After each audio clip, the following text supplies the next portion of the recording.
Começamos agora mais um programa Contra Capa, que você já sabe, é esse nosso encontro semanal, em que trazemos aqui escritores, escritoras, mineiros ou com uma forte relação com Minas Gerais, para poder falar sobre a sua vida, sobre os seus livros, sobre literatura e sobre outras coisas mais.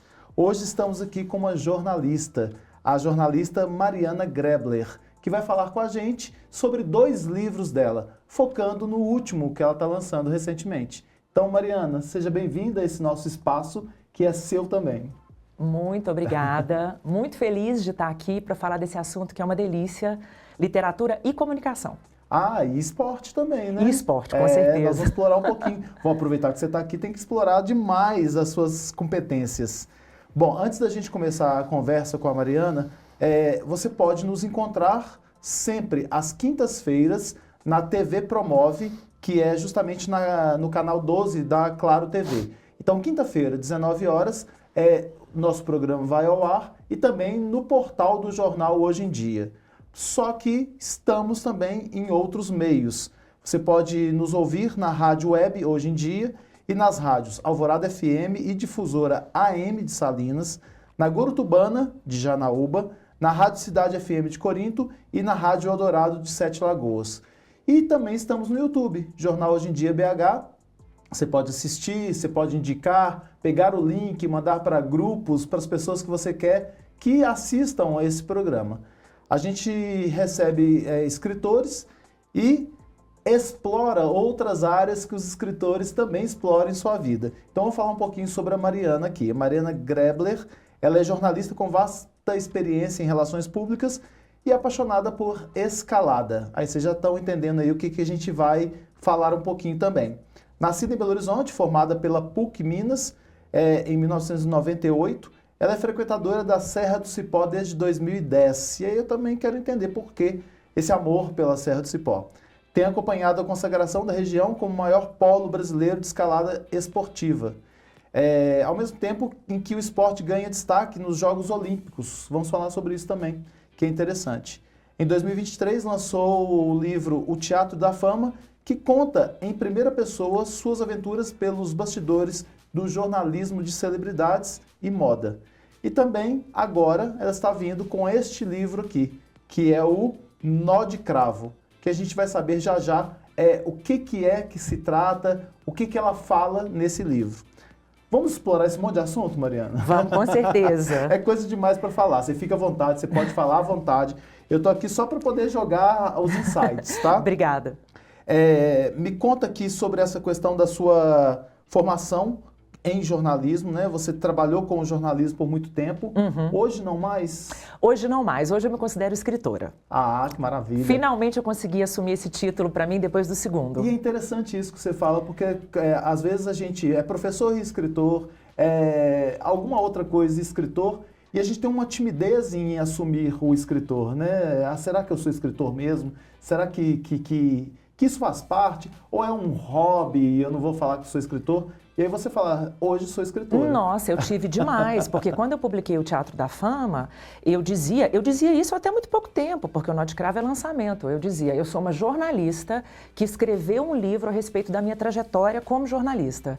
Eu não tinha eu considerava uma arrogância. Uhum. Agora que eu escrevi a minha primeira ficção, eu já estou um pouco mais confortável com esse tema. Mas é interessante, assumir isso é extremamente importante, até para a profissão que você está abraçando. Que é o que eu quero fazer o resto da minha vida, se eu puder. Que maravilha. Me fala então sobre esse primeiro livro, Teatro da Fama. Qual foi a ideia dele? O Teatro da Fama ele é um relato 100% verídico da minha trajetória trabalhando mais ou menos 17 a 20 anos nesse ambiente que é o ambiente das mídias televisivas, impressas. Eu falo as mídias em geral porque eu trabalhei, você me perguntou como é que foi o início da minha trajetória. Quando eu me formei na PUC, eu queria trabalhar com cinema, eu não saí de lá querendo trabalhar com jornalismo. Então eu já migrei um pouco para essa coisa do audiovisual. Quando você vai para o cinema, você já começa a trabalhar com atores e atrizes. Uhum. Num resumo, eu trabalhei, para minha surpresa, acabei trabalhando numa agência de modelos em Nova York. Eu estava em busca do cinema em Nova York. Uhum. Mas isso aconteceu na minha vida. Eu fiquei anos trabalhando em agência de modelos. Depois, quando eu saí de Belo Horizonte, eu sou nascida aqui. e fui para São Paulo em 2005, eu naturalmente acabei vivendo um pouco nesse mundo da moda, mas eu queria retomar minha carreira de jornalista. Na verdade, começar uma carreira que eu ainda não tinha começado. E comecei a escrever para várias revistas da Editora Abril e da Editora Globo. E, naturalmente, fui escrever sobre moda, sobre beleza, sobre o meio dos famosos e das celebridades. E eu fiquei nesse ambiente até 2017. Então, eu vivi muita coisa nesses bastidores. Como repórter, quando eu fui para Londres e fiquei 2 anos lá, eu fiz muito tapete vermelho. Eu colaborei com a revista People, que é uma revista americana, tinha uma sede em Londres, e eu fazia as pré-estreias dos grandes filmes. Então, eu vi muita coisa, o lançamento do primeiro filme do Sex and the City, o lançamento de Mamma Mia. Então, tenho muita história divertida para contar. Voltei de Londres e fiquei anos trabalhando em agência em São Paulo, fazendo o bastidor de São Paulo Fashion Week. Enquanto eu vivia isso, eu percebia que aquelas histórias eram divertidas e interessantes e que aquele ambiente era um ambiente que gerava curiosidade nas pessoas. Gera muita curiosidade. Né? Então, era natural que um dia eu quisesse colocar isso no papel.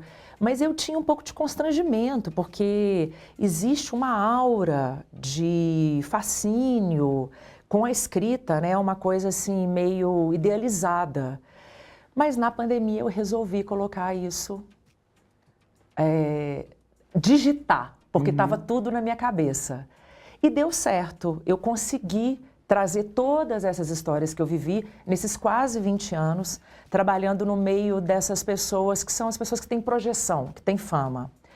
E então foi mais ou menos essa a ideia. Uma amiga minha falou, nossa, mas você lembra de tanta coisa? Falei, eu lembro de tudo, tá tudo na minha cabeça. As pessoas falam isso mesmo, olha, coloca no papel rapidinho, senão você vai esquecendo, né? Exatamente. Porque são histórias atrás de histórias, né? Não coloquei nada no papel.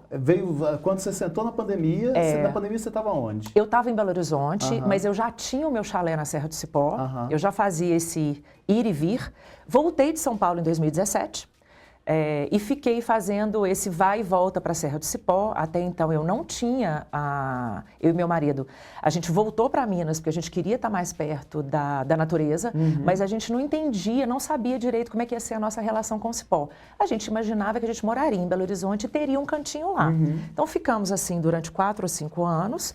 Quando veio a pandemia, eu tive períodos em Belo Horizonte e períodos lá no Cipó. E nesse período de 2021, em um momento em que eu estava com Covid, eu comecei a escrever o Teatro da Fama. E ele iria se chamar o Teatro da Moda. E depois eu percebi que era o Teatro da Fama, porque tinha muitas histórias, mas muitas histórias. Histórias até que não tem nada a ver com a minha carreira, do tipo, eu estar num hotel, no Maxud Plaza, porque uma amiga minha que gostava muito dos Rolling Stones, na primeira turnê dos Rolling Stones no Brasil, ela tinha poder aquisitivo para estar lá e a gente está sentada no lobby do hotel. Essa é a história que abre o livro.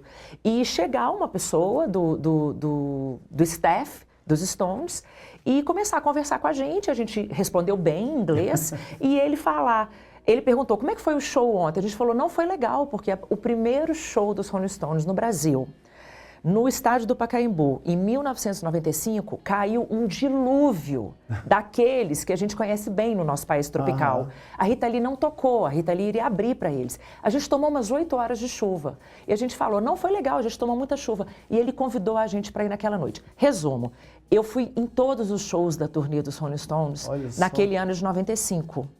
E é essa a história que eu abro, e é interessante o livro. Não só da história dos Rolling Stones, mas até do próprio hotel que fechou, né? Do próprio hotel que fechou, depois abriu, não sei se agora está aberto. Acho que está fechado, se não me engano. E a gente acabou acompanhando os Stones nessa turnê, o encerramento do show no Maracanã. Tem uma foto minha e dessas 2 amigas.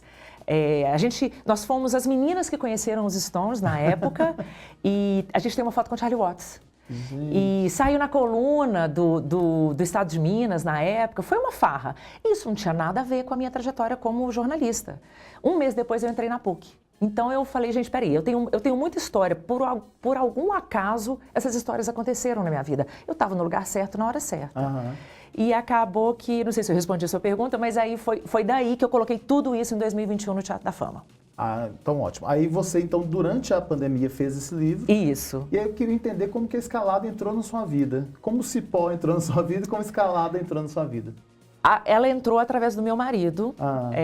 Ele começou a escalar há 20 anos atrás. Como um bom mineiro, a gente tem muitas montanhas e muitas pedras de altíssima qualidade para a prática da escalada esportiva, que é um tipo de escalada específico que tem em Minas Gerais, diferente da escalada das grandes paredes que tem no Rio e diferente da escalada de altitude, que seria, por exemplo, escalar o Everest, que aquilo é uma outra categoria. Então, a Belo Horizonte, hoje em dia, nem se fala porque a escalada entrou na moda.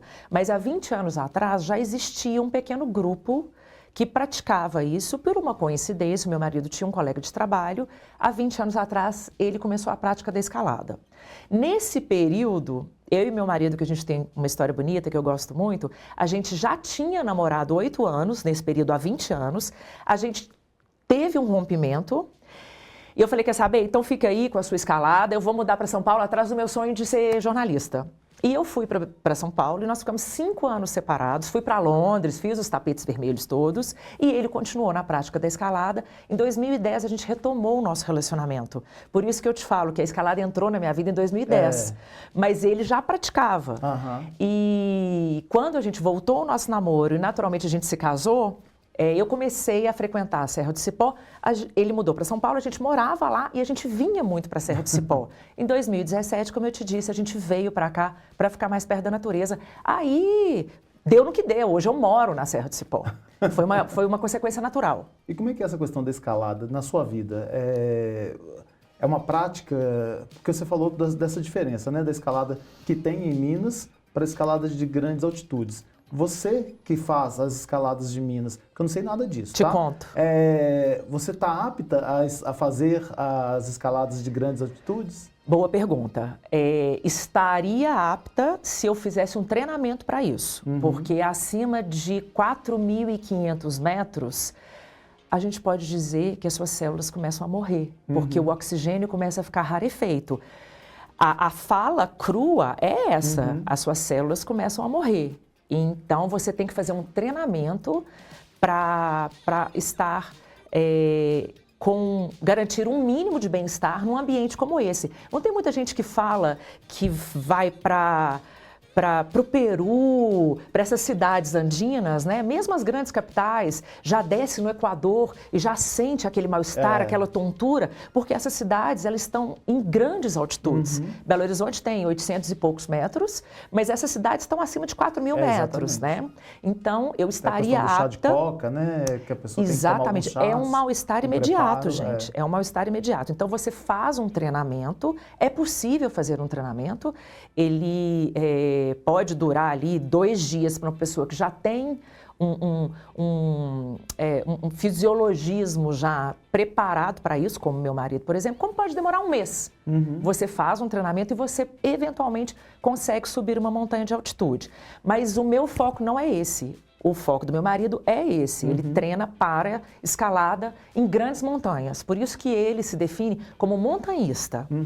Eu me defino como uma escaladora esportiva. A escalada, ela está na minha vida, ela faz parte da minha vida diariamente. Eu treino, a gente tem um ginásio de escalada na Serra do Cipó, e o meu treino no ginásio, ele é voltado para a prática da escalada esportiva, que são paredes mais baixas, absolutamente mais baixas, eu estou falando de parede de 15 a 30 metros, e você sobe e desce, com a corda e com a cadeirinha de escalada esportiva.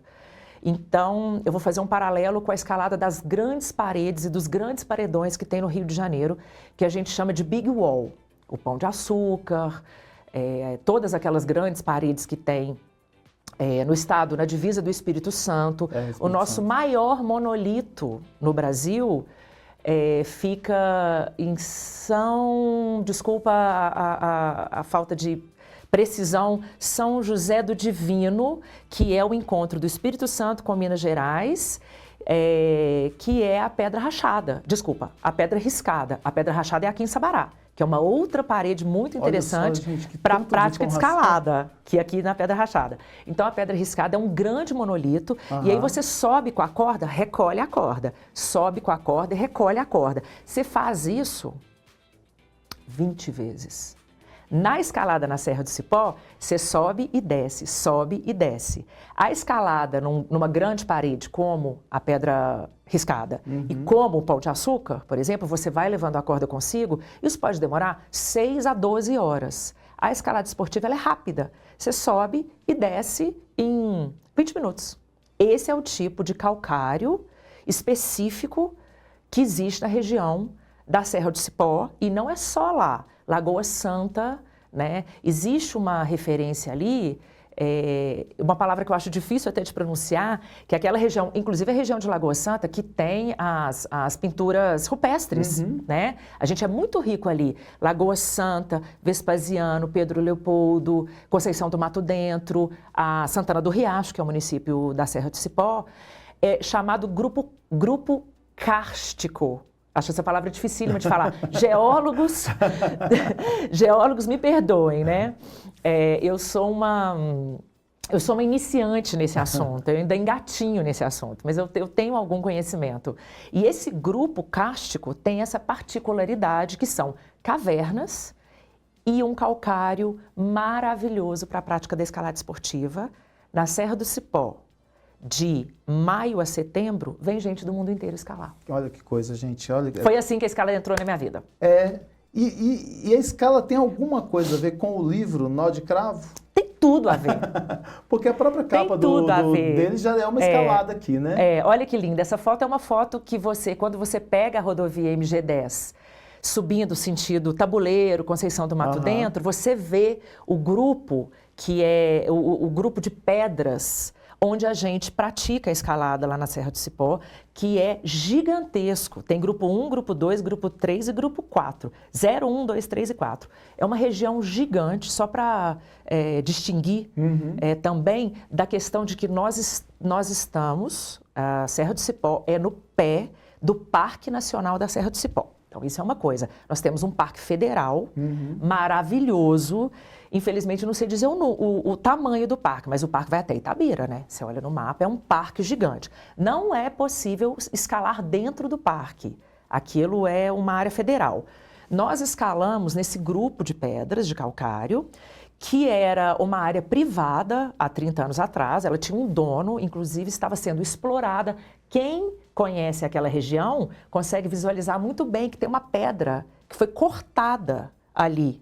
Dá para ver essa pedra da cidade toda, porque eles estavam explorando aquilo ali, né? Aquela pedra. E houve o abraço da pedreira em 1989, rapidinho. Quando descobriu-se a qualidade do calcário da Serra do Cipó, foram os cariocas, porque eles começaram a subir as pedras no rio. E eles começaram a vir para o Cipó, os geólogos, biólogos.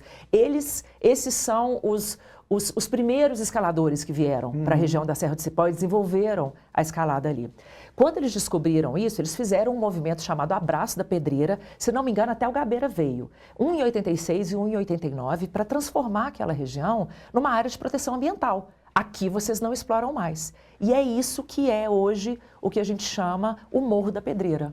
Fora do parque, dentro do município, dentro da cidade ali da Serra do Cipó, e é onde a gente escala.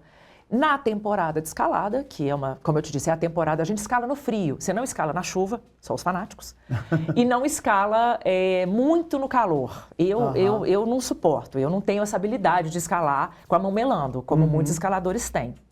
Então, de maio a setembro, eu tô nesse grupo da pedreira praticamente uma vez por semana. Olha que legal. Então, a escalada está 100% na minha vida. Eu estou lá, como eu disse, de uma forma mais presente desde a pandemia. Foi quando eu aluguei um chalé e falei, agora eu quero passar mais tempo aqui.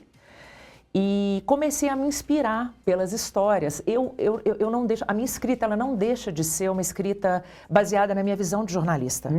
Eu ainda não sou uma romancista. Eu nem sei se eu vou me tornar. Como é que vai ser essa transição? sabe? Se um dia, até pretensão falar isso, mas se um dia eu vou conseguir escrever coisas mágicas, assim, como Luiz Fernando Veríssimo, Isabel Allende, né? A minha escrita, ela é inspirada pelo meu entorno, pelas pessoas que estão ao meu redor. Eu faço muito isso também. Eu entrevistei os meus amigos escaladores, eu fiz várias entrevistas, eu entrevistei as pessoas que fazem parte da Confederação Brasileira de Escalada Esportiva, eu entrevistei atletas. Muitos romancistas entrevistam, mas isso não é tudo criação da minha cabeça. Então, eu fui vivendo essa transformação que eu tenho visto, para mim ela é uma transformação, mas na verdade é assim, dos últimos 5 anos para cá. E eu vou te contar o que aconteceu.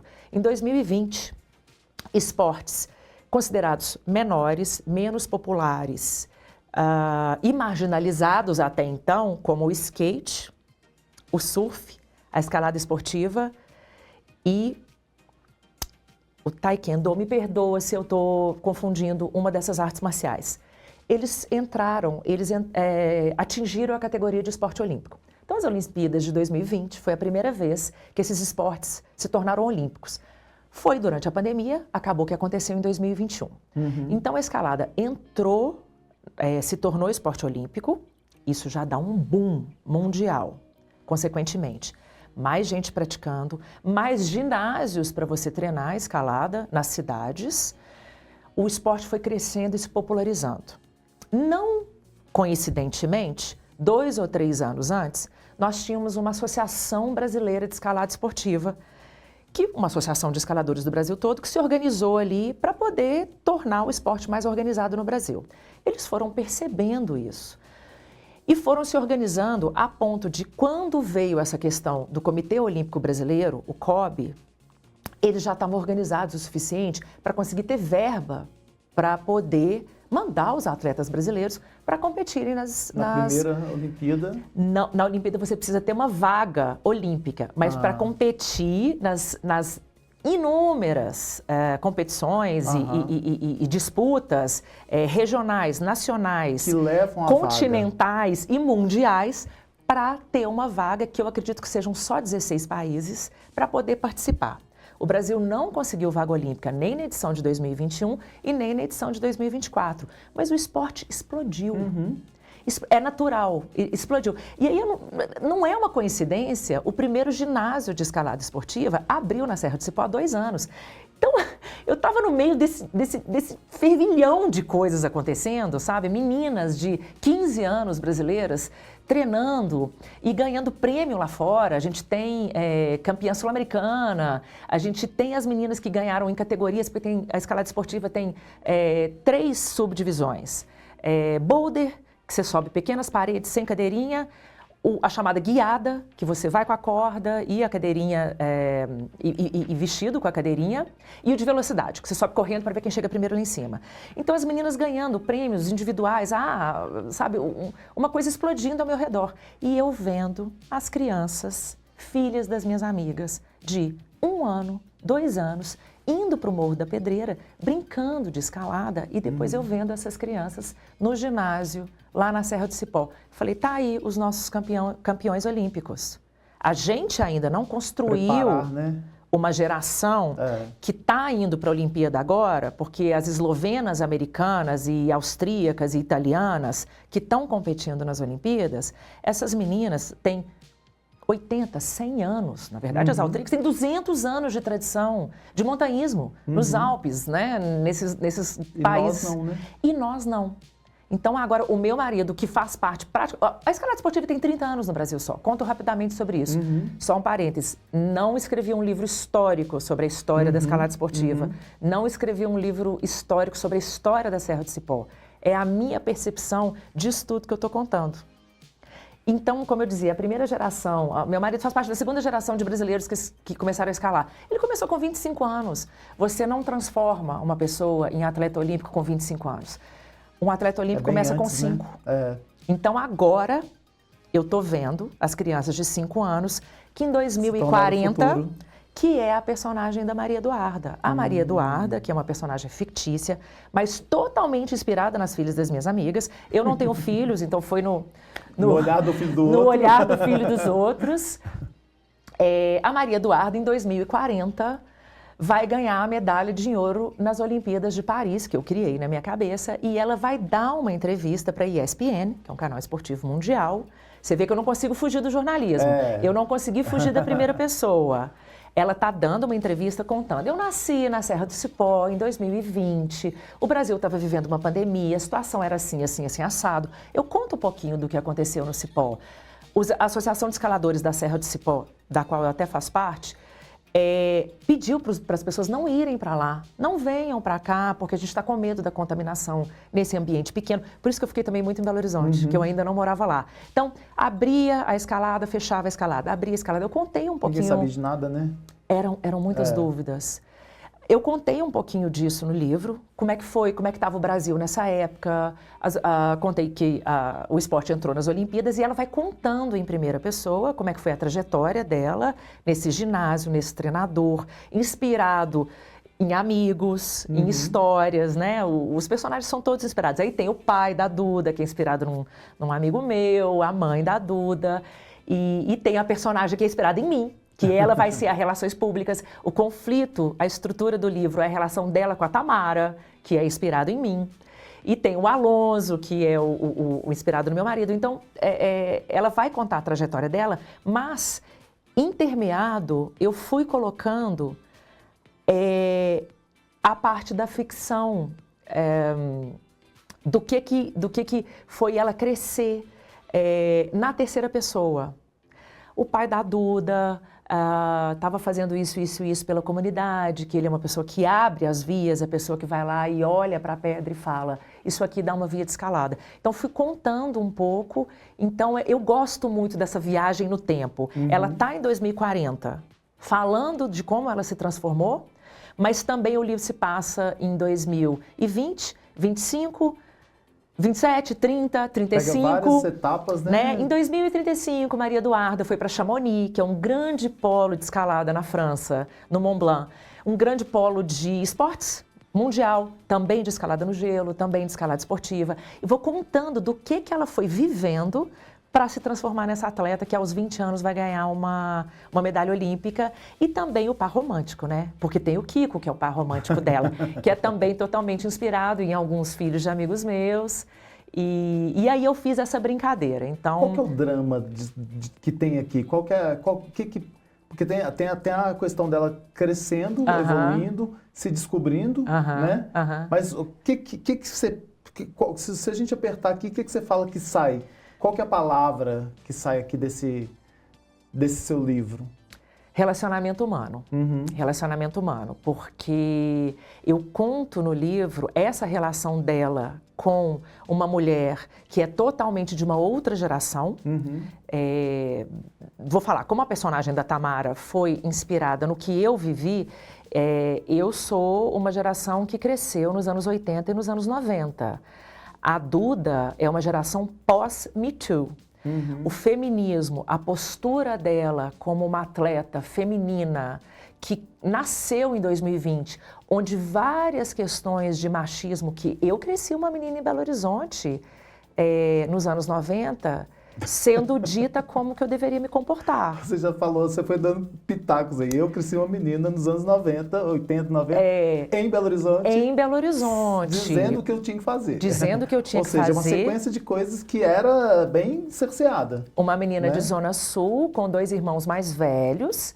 E naquela época, mulher não jogava futebol.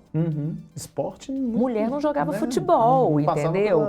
Eu fiz balé, adorava o balé, fiz 10 anos de balé, mas, gente, eu tinha que ter jogado vôlei. Eu tenho certeza que minha mãe não me colocou no vôlei, porque ela ficou com medo de eu ficar machona.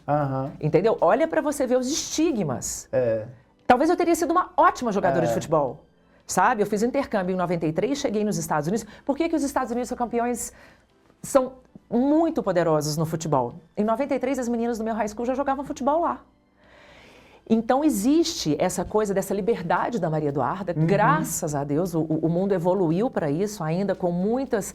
Dá 3 para frente e 2 para trás, né? O Brasil, e é natural, as sociedades elas vão e voltam, né? Então, sai um pouco disso, da postura da Duda, de como ela consegue viver nesse ambiente natural, que é um ambiente que você tem que entender os riscos de você estar ali. Tem cobra, tem escorpião. Você está fazendo um esporte, a gente não fala que a escalada é um esporte radical. Ele não é um esporte radical que você pula e conta com a sorte do vento.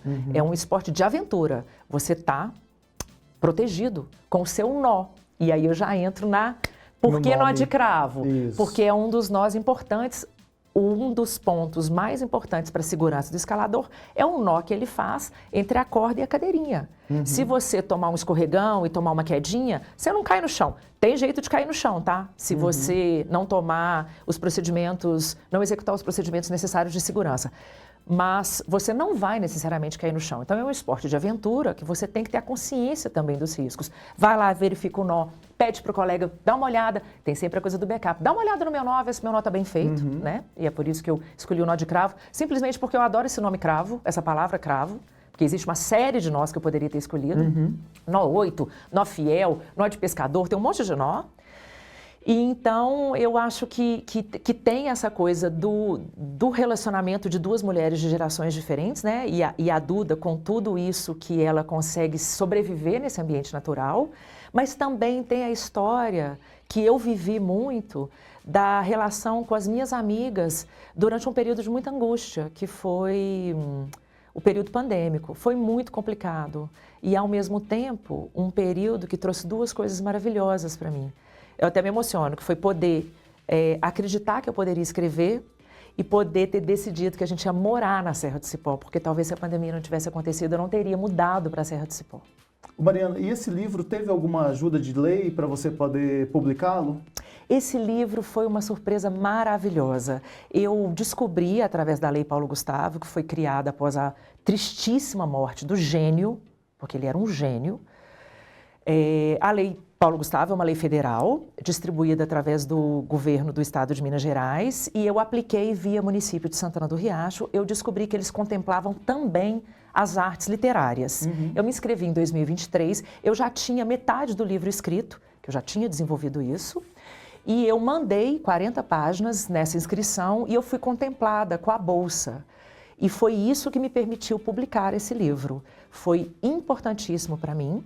Então, quando você é contemplado, você tem um período de 12 meses para poder terminar de escrever, editar, contratei uma editora, publicar e fazer a contrapartida, que foi oficina de escrita criativa para os alunos da escola estadual do ensino médio da Serra do Cipó. Então, você é contemplado com dinheiro público e você devolve isso para a comunidade com a distribuição de mais de 100 livros para a comunidade. Ah, que maravilha. Tomara que venham outros dessa forma, Tomara, essa inclusive, lei importantíssima, né? para todos o meio criativo de Minas Gerais. Olha, a gente não tem mais tempo, Nossa. mas eu tinha uma pergunta para te fazer. Eu falei igual uma louca, gente, desculpa. Eu falei, não, o espaço era seu, para você falar mesmo. É porque é muito assunto. E eu te pedi para você falar sobre a escalada, que eu acho que é interessante. Mas eu queria que você, assim, me respondesse sim ou não, para deixar aberto para... A Maria Eduarda também tem um pouquinho de você? Ou do que você queria? Porque ela liberta. Sim. Né? Sim, eu comecei a escalar com 40 anos e a Maria Eduarda começou a escalar com 1. Sim, eu gostaria de ter começado a escalar com 1. Sim.